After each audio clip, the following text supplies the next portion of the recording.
My wife told me she was working late, but that turned out to be a painful lie. She was having an affair with a coworker. I finally caught them, and now I'm standing at the crossroads, about to make the biggest decision of my life. As we continue, if you are new to my channel, kindly hit the subscribe button and let me know where you're watching from. If you've already subscribed to my channel, thank you so much. Now, let's get into the story. The digital clock on my dashboard read 9:38 p.m. as I sat in my car across the street from Antonio's, an upscale Italian restaurant downtown that I'd never been to. My hands gripped the steering wheel so tightly my knuckles had turned white, and each breath I took felt shallow, insufficient. Through the large front windows, I could see Rebecca, my wife of 11 years, laughing at something he said, the candlelight dancing across her face in a way that used to be reserved for me. David Chen, her colleague, her work friend, the man she'd been working late with 3 nights a week for the past 2 months. I should probably start from the beginning. Rebecca and I met in college, sophomore year, comparative literature. She sat 2 rows ahead of me, and I spent more time watching how animated she became during discussions than taking notes on Dostoevsky. She had this way of tucking her hair behind her ear when she was thinking deeply, a habit I would come to know intimately over our years together. We weren't college sweethearts, though. We were friends first, study partners, then actual friends who would grab coffee and talk about everything from Russian literature to our childhood dreams. It wasn't until after graduation, when we both ended up working in Boston, that something shifted between us. A chance meeting at a bookstore, a coffee that turned into dinner, and suddenly we were more than friends. The early years of our marriage were beautiful. We bought a small house in the suburbs, a fixer-upper that we poured our weekends into.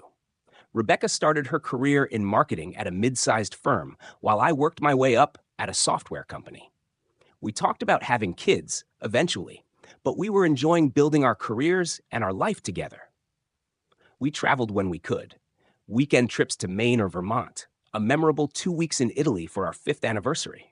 We had our arguments, sure, but nothing we couldn't work through with a good conversation and sometimes a bottle of wine. Looking back now, I think things started to change around year 8. Small things at first. Fewer date nights, conversations that revolved more around bills than dreams, intimacy that became scheduled rather than spontaneous. The classic trajectory of a marriage settling into routine, I told myself. Nothing to worry about. When Rebecca was offered a promotion at work that would require longer hours, I supported her completely. She had always been ambitious, and I was proud of her success. The late nights started gradually, once a week, then twice. She'd come home tired but energized, talking about projects and deadlines. And then, 2 months ago, she mentioned David for the first time. "We have this new creative director," she said one night over dinner. "David Chen. He just moved here from Chicago. He has some really innovative ideas for the Hartman campaign." I didn't think much of it at the time. New colleagues come and go, but David's name kept appearing in her stories from work. David suggested this approach. David liked her presentation. David and she were working late on the pitch for a major client. David, David, David. I'm not naturally a suspicious person. At least, I didn't think I was. But something about the frequency of Rebecca's late nights started to gnaw at me. It wasn't just the hours. It was how she came home. Sometimes she seemed distant, lost in thought. Other times, she was almost giddy, with an energy I hadn't seen directed at our relationship in years. "Another late night tomorrow," she mentioned casually one evening as she loaded the dishwasher. "This Hartman campaign is really demanding." "That's 3 this week," I said, trying to keep my tone neutral. "Big client, big expectations," she replied without looking up. "David and I need to finalize the presentation deck." "David again, huh?" I couldn't help the edge that crept into my voice. She finally looked at me, her expression a mixture of annoyance and something else I couldn't quite identify. "Yes, David. He's the creative director. We work together. That's kind of how jobs work, Mark." The conversation ended there, but the unease didn't. I started paying more attention to the small details. The extra care she took getting ready on mornings when she had important meetings. The new perfume that appeared on her vanity. The texts that made her smile and turn her phone away from me. the decreased interest in our weekend plans. I hated myself for it, but one night while she was showering, I looked at her phone. It was password protected, a new development I hadn't noticed until that moment. When had she started locking her phone? And why? The rational part of my brain offered innocent explanations. Client confidentiality, standard security practices, nothing to do with me or us. But another part of me, the part that noticed how she no longer told me she loved me before falling asleep, wasn't convinced. I'm not proud of what I did next. In fact, as I type these words, I still feel a mix of shame and self-justification that's hard to reconcile. But I need to be honest about how this all unfolded. I became a detective in my own marriage, gathering evidence of a crime I wasn't sure had been committed. I checked credit card statements, looking for unexplained expenses. I paid attention to the mileage on her car. I made casual calls to her office when I knew she was supposedly working late, only to be told by the receptionist that she had left hours ago. That last one was the smoking gun. Miss Peterson left around 6 with Mr. Chen, the receptionist said cheerfully, unaware she was confirming my worst fears. 6 o'clock, not 9:30 or 10 when Rebecca had been coming home. The next day, I called a friend who worked in IT security and, over beers I couldn't taste, asked about tracking someone's location. I made up a story about being worried about my elderly father who kept getting lost but refused to carry a phone. My friend saw through it immediately. "This about Rebecca?" he asked quietly. I stared at my beer for a long moment before nodding. He sighed. "I can't help you hack her phone or anything. That's illegal. And frankly, if you're at that point, you should just talk to her or get a marriage counselor." He was right, of course. But instead of taking his advice, I downloaded a Find My Family app that night and casually suggested we both install it. "Just for safety," I said. "With you working so late, I worry sometimes." She hesitated for just a fraction of a second, so brief I might have imagined it, before agreeing. "That's thoughtful. Sure." The app showed me exactly where she was, and for the next week, her movements matched her stories. Work until late, then straight home. I started to think maybe I had been paranoid after all. Until Thursday night, when the little dot that represented my wife moved from her office not toward home, but to a residential area across town, where it remained stationary for nearly 2 hours before finally heading home. When she walked through the door at 10:15, she had the same story. Working late with David on the Hartman campaign. "How's it coming along?" I asked, my heart pounding as I waited to catch her in the lie. "Good. We finally cracked the messaging issue we've been struggling with." David had this brilliant insight about focusing on the heritage angle instead of innovation. Her eyes lit up as she talked about him, and something cold settled in my stomach. "Where were you working tonight? The office or somewhere else?" I kept my tone casual. She paused while hanging up her coat. "The office, of course. Where else would we be?" The lie hung in the air between us, though she didn't know I could see it. I mumbled something about being tired and went to bed, leaving her looking slightly puzzled in the hallway. The next week, I decided to see for myself. I told Rebecca I had a dinner meeting with clients and wouldn't be home until late. Instead, I parked across from her office building and waited. At 5:45, I watched her walk out with a tall, well-dressed Asian man who had to be David. They were walking closely, not quite touching, but with the kind of proximity that suggested intimacy. I followed at a distance as they walked to a nearby parking garage, then trailed David's sleek black Audi as it drove across town, not to the residential area from the previous week, but to Antonio's. And that's how I found myself sitting in my car at 9:38 p.m., watching my wife having dinner with another man at a restaurant I'd never been to. Fighting the urge to storm in and confront them both. I didn't confront them that night. Instead, I drove home before they finished dinner and pretended to be asleep when Rebecca finally came home, claiming she'd been at the office all evening. The next day was Friday, and Rebecca announced she needed to go into the office on Saturday to finish up some details on the Hartman project. "With David?" I asked, unable to keep the edge from my voice. She looked at me sharply. "Yes, with David. Is that a problem?"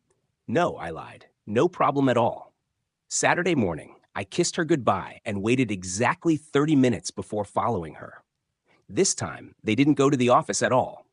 The little dot on my tracking app moved directly to that same residential address from the previous week, a luxury apartment building called the Montgomery. I parked across the street and watched the entrance, my mind racing with possibilities, each worse than the last. An hour passed, then another. At the 3-hour mark, I couldn't take it anymore.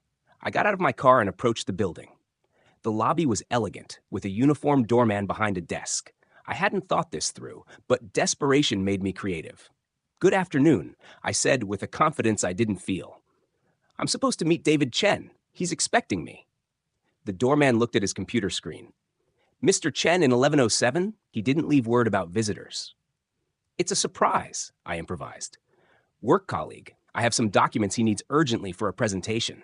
I patted my empty shoulder bag. The doorman looked skeptical. "I'll need to call up." "Of course," I said, my heart sinking. This would never work. But instead of picking up the phone, the doorman was distracted by a delivery person arriving with several large bags of food. While he was signing for the delivery, another resident entered and held the security door open for me with a smile. I nodded my thanks and walked through as if I belonged there. In the elevator, I pressed 11 and tried to control my breathing. What exactly was I planning to do? What would I say if, when, my suspicions were confirmed? I had no plan, only a desperate need to know the truth. Apartment 1107 was at the end of a carpeted hallway. I stood outside the door for what felt like an eternity, listening. I could hear faint music playing inside, something classical. And then, unmistakably, Rebecca's laugh, that full-throated, head-thrown-back laugh I had once lived to provoke. I knocked. The music lowered. Footsteps approached. The door opened, and there stood David Chen, wearing jeans and an unbuttoned shirt over a white undershirt. He looked confused. "Can I help you?" he asked. From somewhere inside the apartment, Rebecca called out, "Who is it, babe?" Our eyes locked as she appeared behind him, wearing one of his shirts and nothing else that I could see. Her expression collapsed from confusion to shock to guilt in the span of seconds. "Mark," she breathed, "what are you doing here?" "I think that's my line," I replied, surprised by how calm I sounded when I felt like I was breaking apart inside. What followed was both exactly what you'd expect and nothing like the movies. There was no dramatic shouting match in the hallway, no physical altercation with the man who had been sleeping with my wife. Instead, David awkwardly excused himself to the bedroom while Rebecca got dressed, and we had the most painful conversation of our lives sitting at his pristine kitchen island. "How long?" I asked. Rebecca couldn't meet my eyes. 3 months. 3 months. While I had been worrying about our marriage, planning a surprise weekend getaway for our upcoming anniversary, she had been building a relationship with someone else. "Do you love him?" The question burned coming out. She finally looked at me, tears streaming down her face. "I didn't mean for any of this to happen, Mark." "That's not what I asked." She looked down at her hands. "I think I do. Yes." Each word was a knife. I had suspected, had seen the evidence with my own eyes, but hearing her confirm it made it real in a way that nothing else had. "What about us? 11 years, Rebecca. Did that mean anything?" "Of course it did. It still does. But we've been growing apart for so long, Mark. We barely talk anymore. We're like roommates. When was the last time you really saw me? Asked me about my dreams, my fears?" Her voice cracked. David makes me feel alive again. I wanted to argue, to tell her she was wrong, that I still loved her, still wanted her. But sitting in another man's apartment while my wife tried to explain why she'd been lying to me for months, I couldn't find the words. "I want a divorce," I finally said. She nodded slowly, fresh tears falling. "I'm so sorry, Mark. I never wanted to hurt you." "Funny how that works out," I replied and stood up to leave. As I reached the door, she called after me. "What happens now?" I turned back to look at her one last time. This woman I had built my life around, now a stranger. Now I figure out how to unmake a life. The next few weeks passed in a blur of practical arrangements and emotional devastation. Rebecca moved in with David temporarily while we sorted out what to do with the house. I took time off work, claiming a family emergency, which wasn't entirely untrue. My family was imploding. Friends chose sides without being asked to. Some reached out with awkward consolations. Others avoided me completely. I discovered that several of Rebecca's coworkers had known about the affair. Apparently, it hadn't been as discreet as she thought. The humiliation of that, of being the oblivious husband, the last to know, was almost as painful as the betrayal itself. I cycled through the stages of grief, sometimes experiencing several in a single day. Anger was the most frequent visitor. I'd find myself standing in the kitchen, staring at the mug she always used for her morning coffee, and suddenly be overcome with a rage so intense I'd have to physically restrain myself from smashing it against the wall. Other times, the sadness was so profound I couldn't get out of bed. 11 years of memories, contaminated now by suspicion. How long had she been unhappy? Which moments had been genuine and which had been performances? I started seeing a therapist, Dr. Melanie Roberts, who helped me navigate the emotional minefield. It's okay to feel whatever you're feeling, she told me during one particularly difficult session. But at some point, you'll need to decide what kind of story you want the rest of your life to be. What does that mean? I asked. It means that right now, you're the victim in a story about betrayal. That's real, and it's painful. But eventually, you can choose to be the protagonist in a different kind of story. One about resilience, growth, maybe even forgiveness. Forgiveness? I scoffed. I don't think I'll ever get there. She smiled gently. Maybe not. But holding on to anger is like drinking poison and expecting the other person to die. Her words stayed with me, circling in my mind during sleepless nights as I stared at the ceiling of what had once been our bedroom. What kind of story did I want the rest of my life to be? The answer came to me gradually, shaped by countless hours of reflection and, yes, plotting. I didn't want to be just a victim, a footnote in the love story of Rebecca and David. But I also couldn't simply forgive and move on, as if the past decade of my life hadn't been built on a foundation that was now revealed to be hollow. I wanted something else. Balance. Justice. Or maybe, if I'm being completely honest, revenge. Not the destructive, illegal kind that would land me in jail or make me no better than them, but the kind that would ensure they couldn't simply waltz off into their happily ever after while leaving me with nothing but wreckage. The opportunity presented itself about 6 weeks after the confrontation at David's apartment. Rebecca and I had been communicating through lawyers about the division of assets, and she had moved most of her belongings out of our house. We were scheduled to meet at a mediator's office to discuss selling the house, our largest shared asset. The night before the meeting, I received a text from an unknown number. It was a series of photos of Rebecca and David at a jewelry store, looking at engagement rings. The final image showed Rebecca wearing a stunning diamond on her left hand, David kissing her cheek as she smiled radiantly. The sender was Michael, David's former partner from his previous firm in Chicago. He had heard through mutual connections about David's new relationship and, as he put it, thought I should know who I was dealing with. Apparently, this wasn't the first time David had found love with a colleague who was already attached. In Chicago, it had been Michael's fiancée. History repeats itself, Michael's text read. He'll do to her what he did with Claire. Once the thrill of the forbidden wears off, he'll find someone new. They always do. I should have felt vindicated, perhaps even satisfied that karma might eventually catch up with them. Instead, I felt hollow. If Michael was right, Rebecca had thrown away our marriage for a relationship that was doomed from the start. But more importantly, Michael's message included something else. Information about David's past that he had apparently concealed from his new employers and, presumably, from Rebecca. A creative accounting scandal at his previous firm that had been quietly resolved with his resignation, rather than legal action. The firm had chosen to avoid publicity, but Michael had kept documentation. Thought you might find this useful, Michael wrote.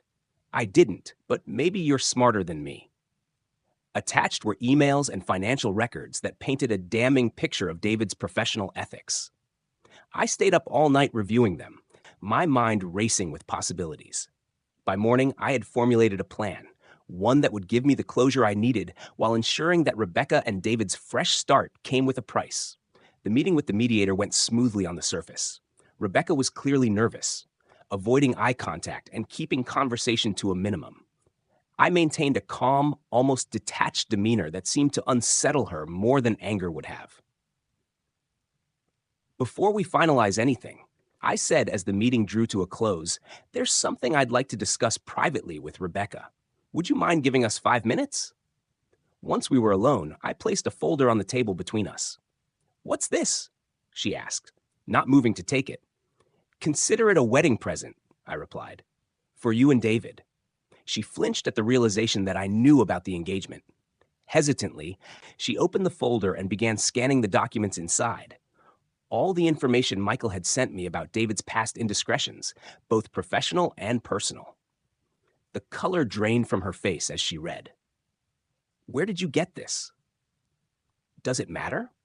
The question is whether your bosses at the agency know they hired someone who was asked to resign from his last position for financial misconduct, or whether you know what really happened with his last relationship." "This is blackmail," she whispered, looking up at me with a mixture of fear and disbelief. "No," I corrected her. "This is a choice, your choice." I laid out my terms.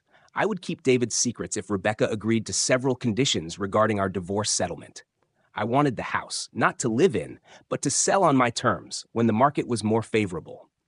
I wanted a larger share of our investment portfolio than her lawyer had proposed. And I wanted her to decline the partnership offer I knew was coming her way at the agency. The very partnership she had been working toward for years, the one that David had been helping her position herself for. "You can't be serious," she said.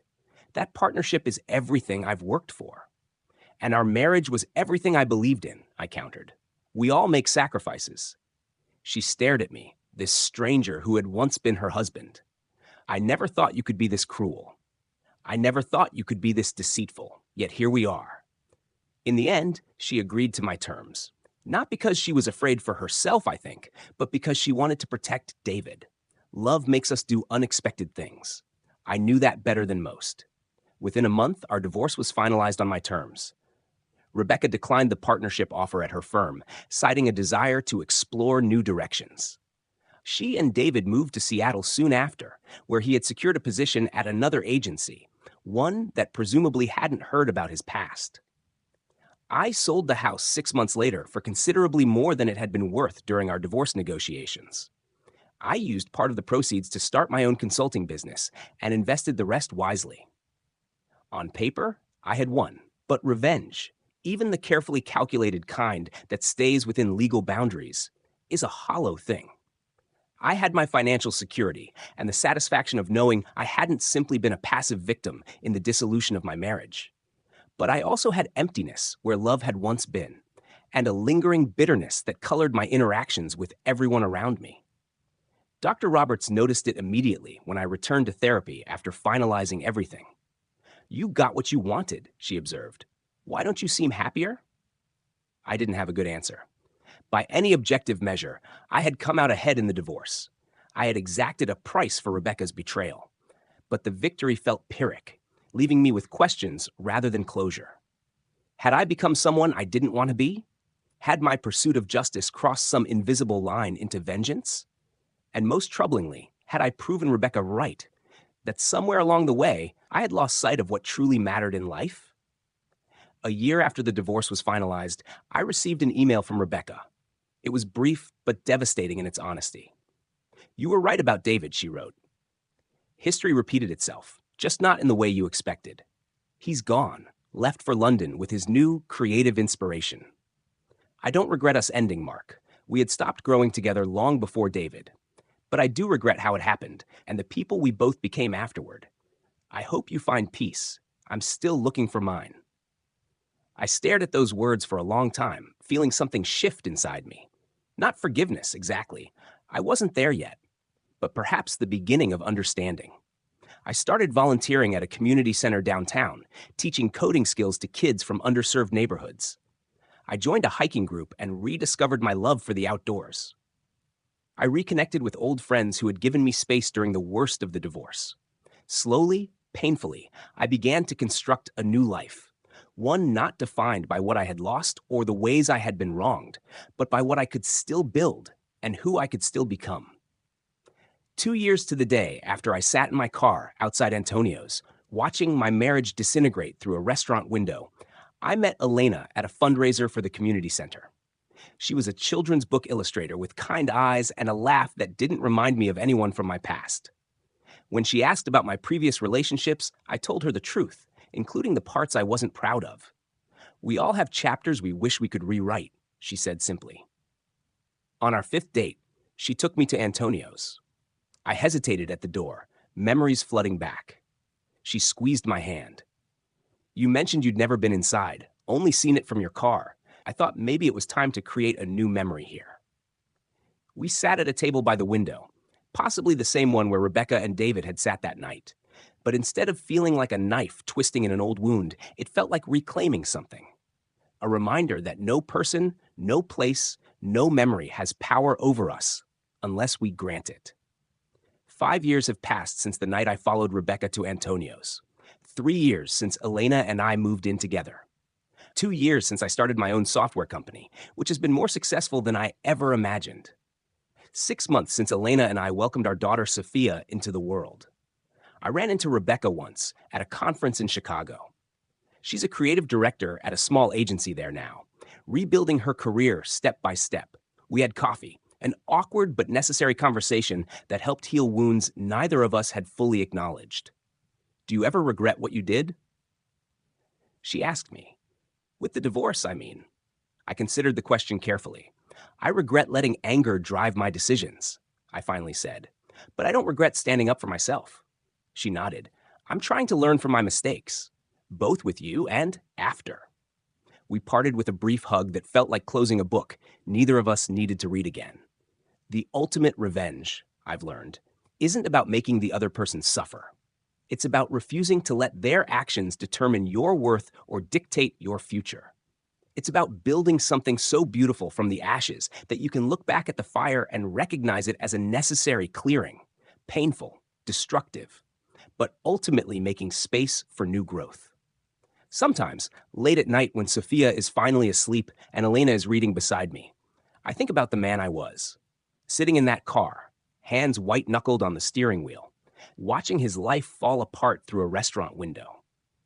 I wish I could tell him that the pain won't last forever, that the story doesn't end there in that parked car with a shattered heart and dreams turned to dust.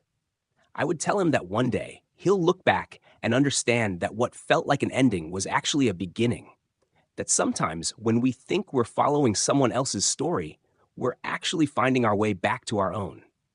And that, I believe, is the ultimate revenge. Not just surviving betrayal, but learning to thrive in its aftermath. Not because of what was done to you, but despite it. Not to prove anything to the person who hurt you, but to prove something essential to yourself.